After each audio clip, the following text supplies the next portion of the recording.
Au sommaire de cette édition en religion, le pape François rend hommage à une famille dans un hôpital en Équateur. En Tunisie, assurer la sécurité est une priorité. Terreur et domination, les souvenirs de la guerre en Chine. Pour les Gazaouis, un an après la guerre, rien n'a changé. Le Premier ministre français Manuel Valls défend le maintien de la Grèce dans la zone euro. Mesdames et messieurs, bienvenue à cette édition d'information pour ce journal sur The Blessing Channel. Nous n'ouvrons pas la religion, parlons à présent des activités du pape François qui a rendu hommage le lundi dernier à la famille de l'hôpital le plus proche pour ses âmes en peine lors d'une messe en plein air sous une chaleur suffocante. C'était en Équateur, première étape de son voyage en Amérique latine. La familia es la primera escuela de los niños. La famille est la première école des enfants, c'est le groupe de référence indispensable pour les jeunes. C'est le meilleur asile pour les anciens. La famille constitue la grande richesse sociale que d'autres institutions ne peuvent remplacer, qui doit être aidée et soutenue.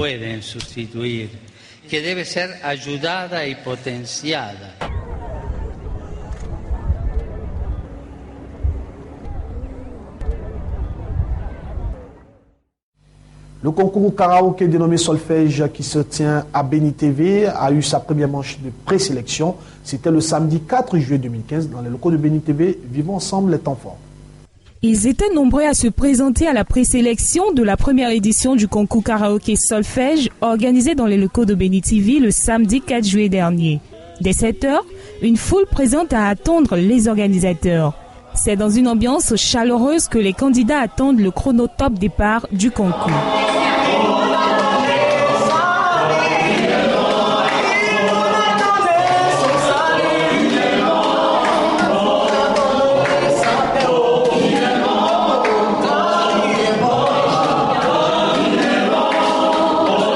Je sais en qui j'ai cru de Marie Adé et Sacrifice de Landry Froiby, deux chants éposés aux valeureux postulants.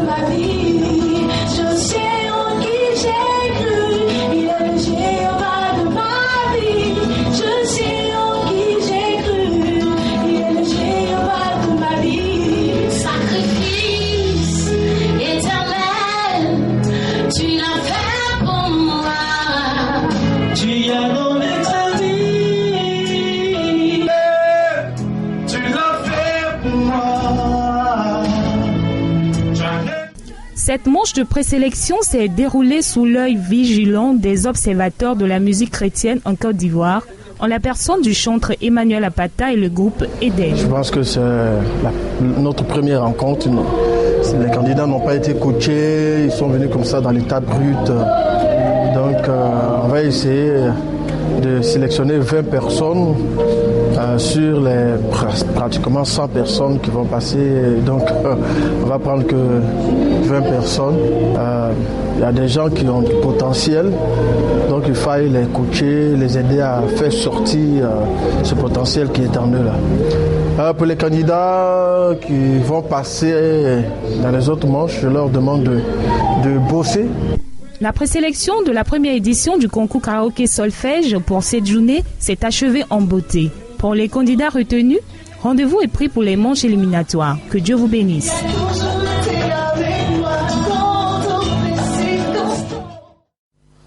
Heure de guérison et de miracle, moment de combat, moment aussi de prière forte qui permet aux gens de retrouver et de rentrer dans les bénédictions. C'est tous les derniers vendredis du mois à l'église évangélique La Bénédiction. Suivons ensemble ce qui s'est passé pour ce moment de prière. Le corps de Christ a encore édifié ce vendredi 26 juin 2015 à l'église évangélique La Bénédiction d'Adjamé de 120 logements à travers son programme dénommé Heure de guérison et de miracle qui se déroule tous les derniers vendredis du mois. Moment de manifestation de la puissance de Dieu qui a reçu de nombreux fidèles venus de plusieurs horizons voir la main de Dieu agir. Les participants ont pris très tôt le chemin de l'église évangélique La Bénédiction d'Adjamé pour remplir les formalités et se disposer dans un moment de prière. L'homme de Dieu a ensuite délivré le message sur les œuvres destructives du diable. The kingdom of darkness is organized. Le royaume des ténèbres est organisé. And the head is Satan. Et la tête, le chef, c'est Satan. And he has so many demons that is working for him. Donc il y a beaucoup de démons qui travaillent pour lui. He came with 1/3 of the angels. Il est descendu avec 1/3 des anges. So he has a lot of demons. Donc il a beaucoup de démons. These are spirit beings. Ce sont des êtres spirituels. And what is dangerous? Et ce qui est dangereux, is that you don't see your enemy. C'est que tu ne vois pas ton ennemi. Hallelujah. We are at war. Nous sommes en guerre with an invisible enemy. Avec un ennemi invisible. You need spiritual eyes, spiritual strength, anointing of the God, the touch of the Holy Ghost. Vous avez to win in life. Vous avez besoin d'une force spirituelle, d'un œil spirituel, de l'onction du Dieu Tout-Puissant pour gagner cette bataille. Alléluia. À la suite de son message, le pasteur Sam est entré dans un vaste moment de manifestation du Saint-Esprit. L'homme de Dieu a procédé à la prière pour les cas des maladies et ceux qui souffrent des différents maux. Ce sont les personnes oppressées par les œuvres de l'ennemi qui ont été libérées. Des miracles se sont produits, les aveugles ont vu, les sourds ont entendu, les paralytiques ont marché.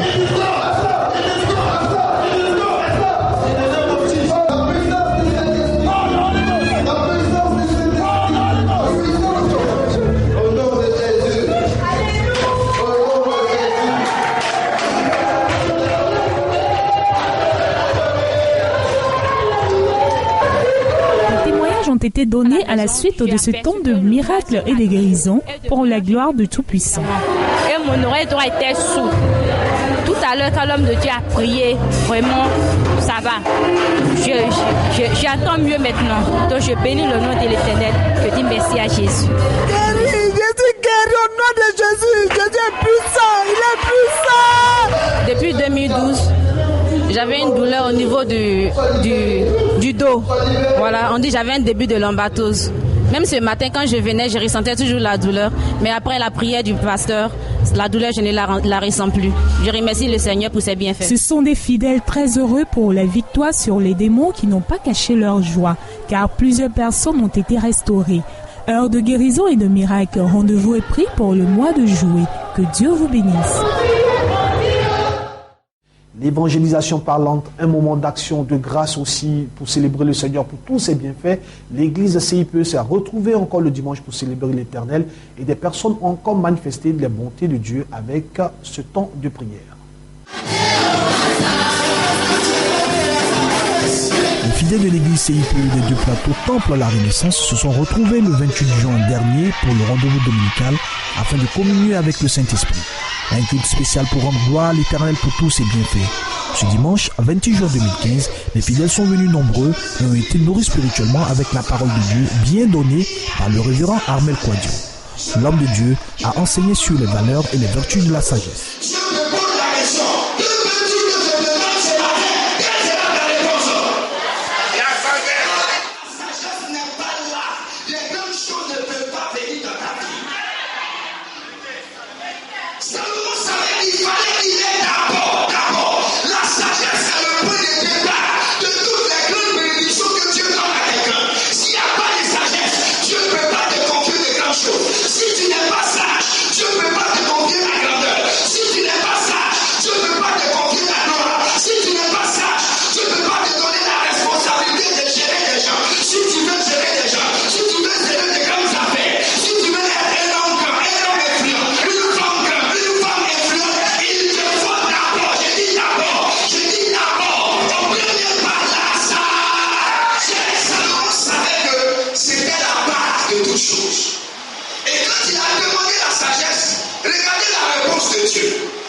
Tout ce qui t'a demandé, tout ce que tu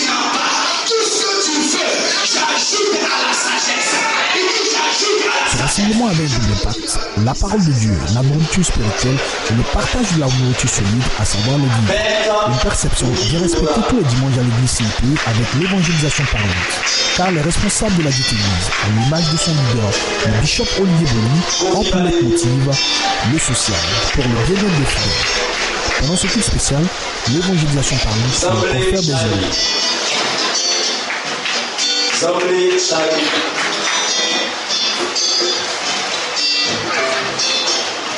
Aku mari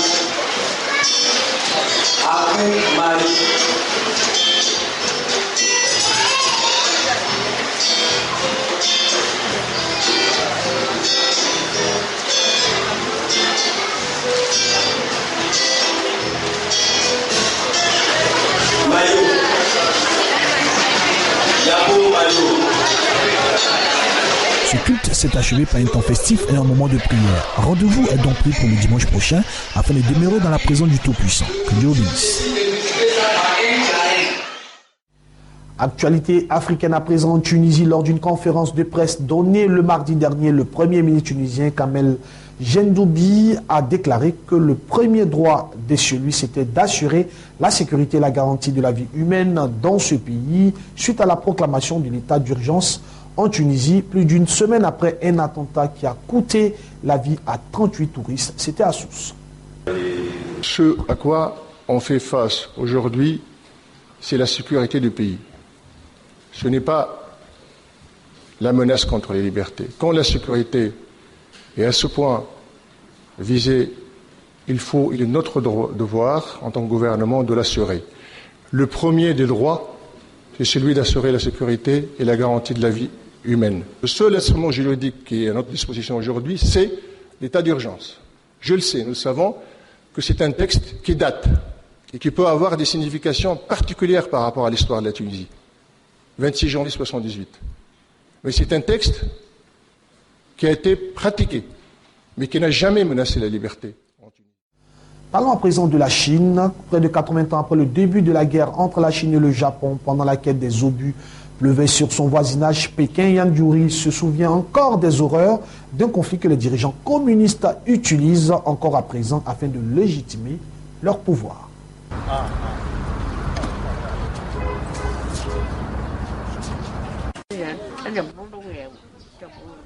L'armée japonaise, ce ne sont pas des êtres humains. Je ne les aime pas, je les déteste.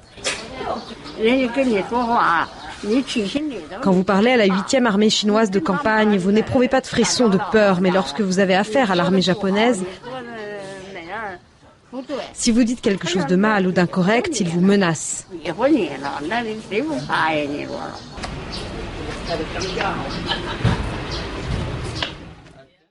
Comme annoncé dans les titres au Proche-Orient pour les Gazaouis, un an après la guerre, rien n'a changé. Rabat ne de colère pas car rien n'a véritablement changé dans cet endroit. Dès l'été dernier, on se rappelle encore ces moments de guerre ou alors le pire reste à venir. Les premières explosions de la guerre de Gaza. Il y a un an, Israël et les militants palestiniens se lançaient dans un conflit destructeur de 50 jours, le plus long et le plus meurtrier des 3 guerres qui ont ravagé le territoire en 7 ans. Plus de 2000 Palestiniens ont perdu la vie, une majorité de civils, dont 500 enfants. Malgré un cessez-le-feu qui tient encore, les habitants de Gaza ne croient pas à la fin de leur souffrance. La situation a changé pour le pire, pas pour le meilleur. Pendant la guerre, c'était mieux qu'aujourd'hui car le monde prêtait attention aux gens et nous aidait. Mais après la guerre, tout s'est arrêté, comme si il ne s'était rien passé à Gaza.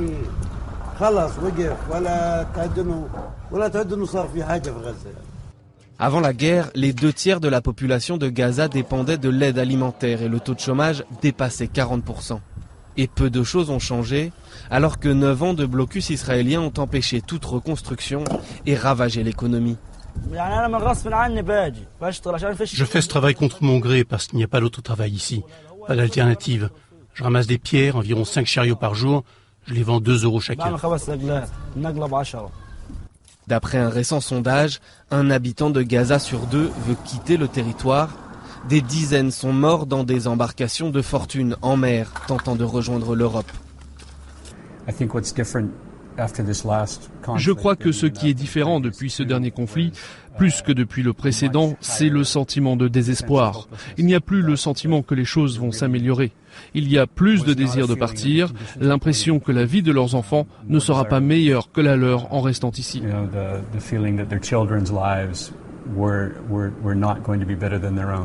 À Gaza, les dernières écoles de l'ONU accueillant des réfugiés viennent de fermer, poussant encore un peu plus de gens dans les rues. Et le conflit entre le Hamas et l'autorité palestinienne bloque toute amélioration. Un terreau qui sert les groupes djihadistes refusant la trêve. Ils ont récemment revendiqué des tirs de roquettes vers Israël. Le Premier ministre français Manuel Valls a défendu le mercredi dernier 8 juillet 2015 devant les députés du maintien de la Grèce dans la zone euro, un enjeu emblématique et géopolitique de la plus haute importance, avertissant les conséquences terribles pour le peuple grec en cas de sortie de la monnaie unique. Le maintien de la Grèce dans l'euro et donc au cœur de l'Europe, dans l'Union européenne, c'est aussi, et vous le savez, un enjeu géostratégique et géopolitique de la plus haute importance. Ce matin, le gouvernement grec a soumis formellement sa demande d'un nouveau programme d'aide dans le cadre du programme européen de stabilité. Et je veux dire ici que cette demande, cette lettre est équilibrée, positive. Elle fait preuve d'une réelle volonté d'avancer et de réforme. Le temps est à l'action, mais je veux être très clair devant vous. Comme l'a dit hier soir le président de la République après le Conseil, quelle que soit l'issue, l'Assemblée nationale aura à se prononcer. Et s'il y a accord, l'Assemblée devra se prononcer par un vote. Merci. À Londres, la péniche comme solution pour des petits budgets face à la hausse du prix du logement dans la capitale britannique à Londres. De plus en plus de Londoniens choisissent ainsi de vivre sur des péniches, un engouement qui inquiète maintenant les riverains et provoque ici la congestion du réseau fluvial. Sur une péniche ou un bateau de plaisance, la vie au fil de l'eau attire de plus en plus de monde à Londres. Ici, sur le Regent's Canal, les doubles amarrages sont fréquents. Parfois même, 3 bateaux stationnent de front. Dans celui-ci, les espaces sont étroits et pourtant une famille entière y vit. Il y a 3 mois, Léacha et son compagnon ont décidé de quitter leur résidence. Impossible pour eux d'acheter un appartement à Londres. Le bateau était donc la solution idéale. Nous avons un panneau solaire, donc nous utilisons, vous savez, l'électricité est gratuite. Nous avons le soleil. Et pour la chaleur, nous avons un poêle, nous ramassons du bois et nous le brûlons. Nous avons une cheminée avec un petit conduit pour la fumée. Cette hausse de fréquentation des canaux suit celle des prix de l'immobilier. Londres est réputée pour être la ville la plus chère du monde. Quand un appartement vaut plusieurs centaines de milliers d'euros, un bateau n'en vaut que quelques dizaines. Mais cette aguichante alternative peut vite se transformer en un gouffre financier et il faut savoir mettre la main à la pâte, parole d'un habitué. Tu ne peux pas juste tourner le robinet et avoir de l'eau à la demande. Tu dois penser au moment où ton réservoir sera vide. Tu dois penser à l'électricité. Si tu peux allumer la lumière ou pas. Il y a de nombreuses choses pratiques à prendre en considération pour ce mode de vie, auxquelles certaines personnes ne sont simplement pas préparées. Les nouveaux venus ne connaissent pas toujours les règles en vigueur sur le canal. Pour rester amarré au même point, il faut payer une licence qui coûte cher. Certains doivent bouger toutes les 2 semaines.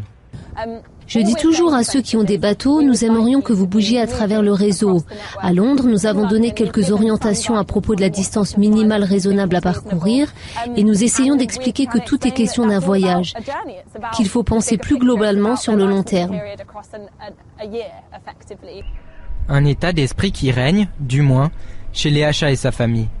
Pour elle, cette maison flottante est synonyme de liberté. Elle compte l'emmener en France, en Italie, partout en Europe.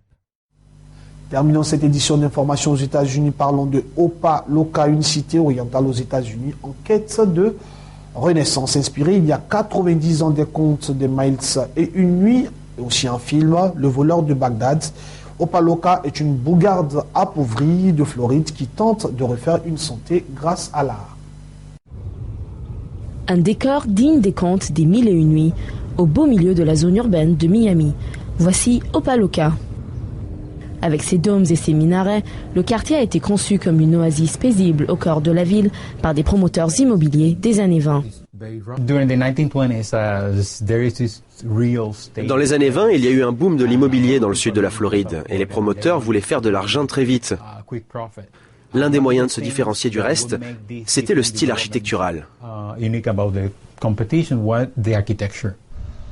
Mais Opa-locka a aujourd'hui perdu de sa superbe. Avec un chômage et un taux de criminalité élevé, ce qui devait être un havre de paix est désormais une zone délaissée où les habitants désespèrent. Il nous faut plus d'emplois et un centre pour les jeunes pour qu'ils puissent faire des choses constructives au lieu de finir en prison ou de se faire tirer dessus. Ici, il n'y a rien, il n'y a que des bars et des églises. Un triste tableau qui pourrait bientôt enfin évoluer. Une association aidée par les autorités locales veut transformer l'endroit et y attirer notamment des artistes et des lieux d'exposition.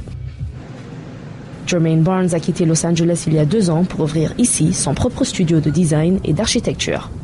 Quand je suis arrivé, personne ne croyait que j'étais ici pour vraiment changer les choses. Personne ne croyait que j'allais essayer de rendre leur quotidien un peu plus facile.